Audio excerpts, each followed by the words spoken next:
When you leave law school and start your first job as a lawyer, you quickly realize how little law school actually prepared you for the challenge of being out and actually practicing law.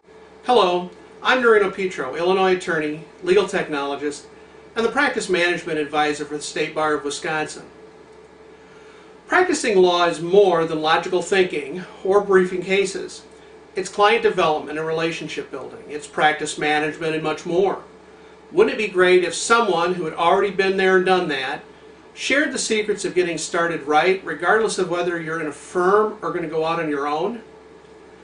In my position, I'm always looking for tools to help attorneys, including real-world advice from attorneys and staff that spend their days in the legal trenches working with clients.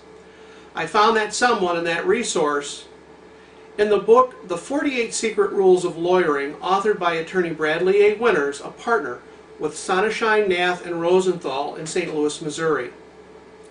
Now, Brad's book consists of 48 rules that he has determined every new lawyer needs to be aware of when getting started. It's easy to overlook many of Brad's rules, especially if you've been in practice a number of years and learned things the hard way. But think back to when you first started practicing law and were unprepared for the realities of practice. I know that Brad's book would have been a welcome resource when I started practicing law and would have made learning things less painful. So let's review the very first of Brad's rules.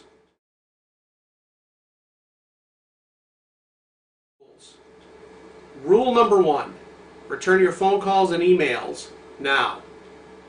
Sounds simple, doesn't it? However, too many lawyers fail to remember this rule. Rule 1 is undoubtedly and unquestionably new lawyer rule number 1. It should be rule number 1 even if you're not a new lawyer. Surveys of clients continuously show that one of the top areas of discontent with their attorneys is the failure to timely return their phone calls. So let's talk about the harsh reality. Clients are drawn to you and your firm by its reputation for excellent work, by referrals from satisfied clients.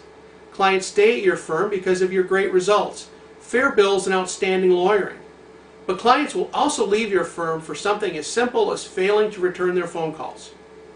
If you ask 100 clients what they hate about their lawyers, 90 are going to tell you that it takes days to get their calls returned. Monitor your voicemail and email regularly. Try and return calls as soon as possible, consistent with your work schedule. Create a policy for your office and share it with your clients.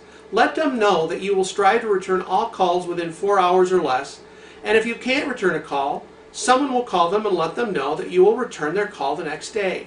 You want to do this for 2 reasons. First, it's the kind of service people expect from their lawyer. Second, and what you will be charging, is the kind of service they have the right to expect. Another benefit to this is that the speed with which you return your calls and emails speaks volumes about you and the kind of work you're probably doing on their behalf. Think about it. Your clients can't tell you how you're doing until you achieve some kind of result.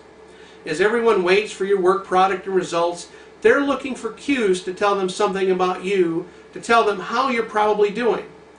Prompt return of phone calls and email message is the clearest and most positive cue you can communicate about your core competence and commitment to quality legal service. Poor handling of messages is the most troubling cue. The same is true for potential clients. Someone calls with a legal problem and you get back to them in 20 minutes. Well, what kind of message does that send? It's a great message.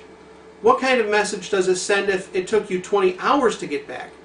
How will that potential client think you will probably do in their representation? If you get back to people right away, day and night, weekends and holidays if warranted, you will be perceived accurately as a solid attorney who understands the importance of prompt and responsive service. It really is just that simple. It is our goal to have clients and potential clients call. It makes no sense to mishandle their messages when they do. If you know what's good for you, you will follow Rule 1. Thanks for watching, and tune in for the next episode of the 48 Secret Rules of Lawyering.